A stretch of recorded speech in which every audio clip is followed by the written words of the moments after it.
तो पिछले लेक्चर्स में हमने देखा है कि सप्लाई के बारे में कि सप्लाई क्या होता है, सप्लाई का कॉन्सेप्ट क्या है और डेफिनेशन क्या है।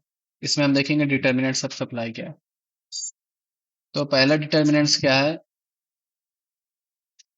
प्राइस। सबसे मेन इंपॉर्टेंट फैक्टर इसका प्राइस है। पहला हमारा डिटर्मिनेंट क्या है? प्राइस है, प्राइस ऑफ कमोडिटी। दूसरा हमारा price of factors of production, factor of production. तीसरा हमारा है प्राइस ऑफ अदर गुड्स।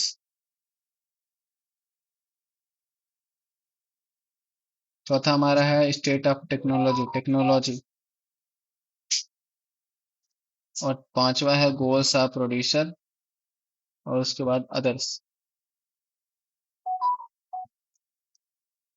तो धीरे धीरे हम देखेंगे अलग अलग। पहले प्राइस ऑफ कमोडिटी से क्या रिलेशनशिप है? Supply, price of commodity supplied.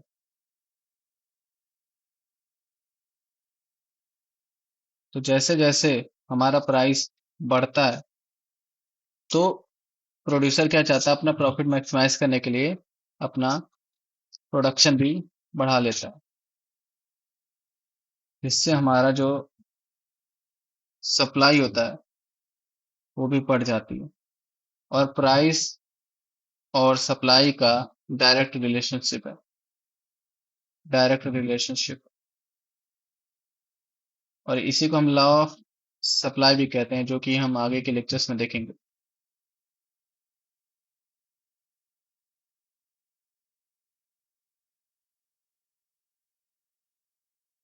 ए- अगर देखा जाए तो any change in the price, any change in price exerts an influence on the supply of that commodity.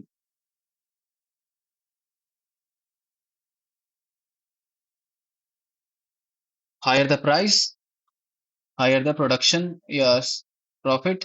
Profit high करने के लिए प्रोड्यूसर क्या करेगा? हमारा सप्लाई बढ़ा देगा। तो ये हमारा हो गया प्राइस ऑफ कमोडिटी, पहला फैक्टर। दूसरा फैक्टर क्या होगा? Price of factors of production और cost of production. Price of factor of production और कॉस्ट ऑफ प्रोडक्शन।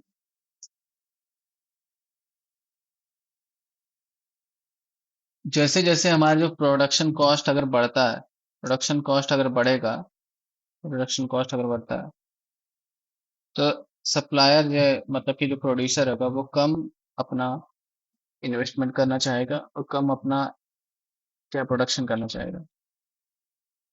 तो जिससे उसको प्रॉफिट कम होगा, इसलिए वो अपना प्रोडक्शन कम करेगा, क्योंकि हमारा प्रोडक्शन कॉस्ट बढ़ रहा है, उसके पास उतना बजट नहीं हो पाएगा, हो सकता है।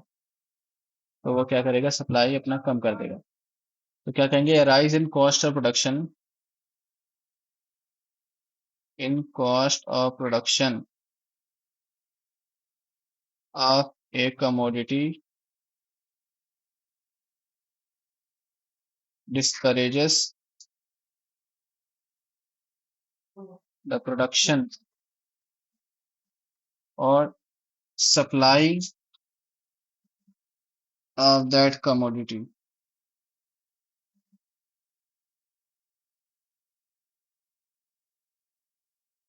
और देखा जाए तो similarly fall in cost of production, अगर कॉस्ट ऑफ प्रोडक्शन कम हो जाता है तो उससे क्या प्रोड्यूसर को इंकरेजमेंट होगा, इंकरेज हो जाएगा अपना प्रोडक्शन करने के लिए, और जिससे हमारी सप्लाई बढ़ जाएगी।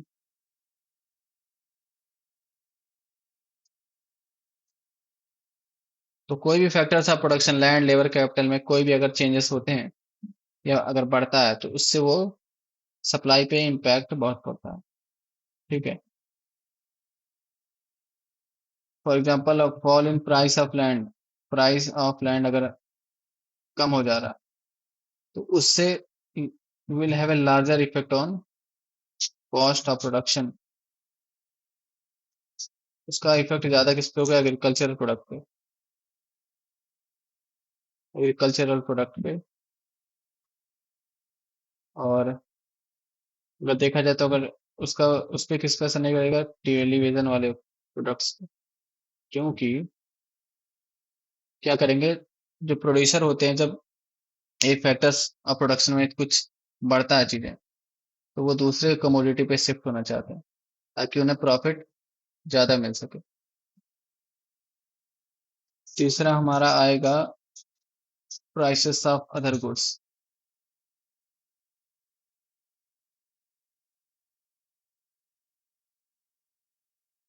और अगर चीजें अदर थिंग्स रिमेनिंग अनचेंज्ड, मतलब और चीजों को कांस्टेंट अगर हम लेके चलें, कांस्टेंट लेके चलेंगे और फैक्टर्स को, तो supply and production of A commodity will fall as the price of other commodity rise and vice versa।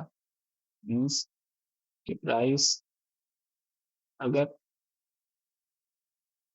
बढ़ता है अदर कमोडिटी का, तो हमारा जो सप्लाई होगा वो कम हो जाएगा। ये क्यों होता है, क्योंकि नॉर्मली प्रोड्यूसर क्या चाहता है, अपने कमोडिटी का हाईएस्ट यूटिलाइजेशन, मैक्सिमम यूटिलाइजेशन चाहता है। Maximum utilization means highest profit gain करना चाहता है। चौथे नंबर पे हमारा क्या था, स्टेट ऑफ टेक्नोलॉजी।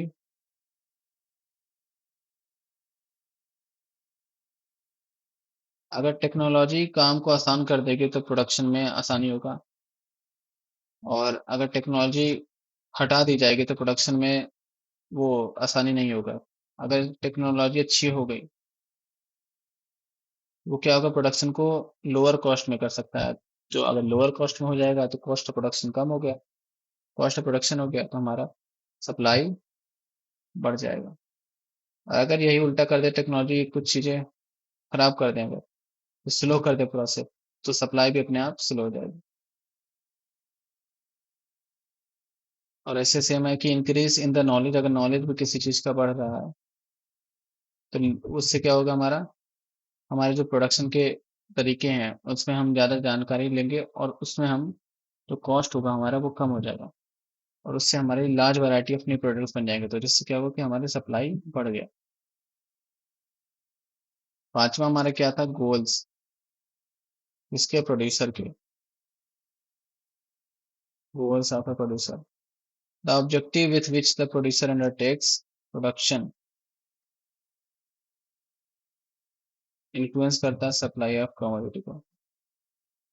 गोल हो सकता है मैक्सिमाइज करने का, प्रॉफिट मैक्सिमाइज करने का हो सकता है, उसके हिसाब से प्रोड्यूसर अपना वो सेल्स करे, आउटपुट जनरेट करे।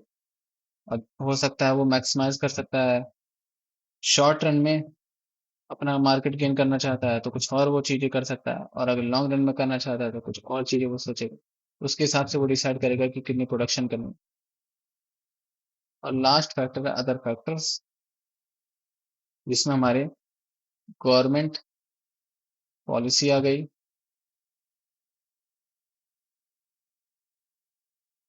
और क्लाइमेटिक कंडीशन हो गया, या चेंजेस, प्राइस अचानक से कुछ चेंज हो गया, और कुछ अचानक से कोई इनक्वालिटी क्रिएट हो गई, तो इससे वजह से भी हमारे सप्लाई में चेंजेस हो सकता है, सप्लाई में इम्पैक्ट पड़ सकता है। तो यही था हमारा determinants of supply. Next video में हम देखेंगे लॉ ऑफ सप्लाई, और इसके नोट्स वेबसाइट पे हैं, जाके देख लेना, डिस्क्रिप्शन में लिंक होगा।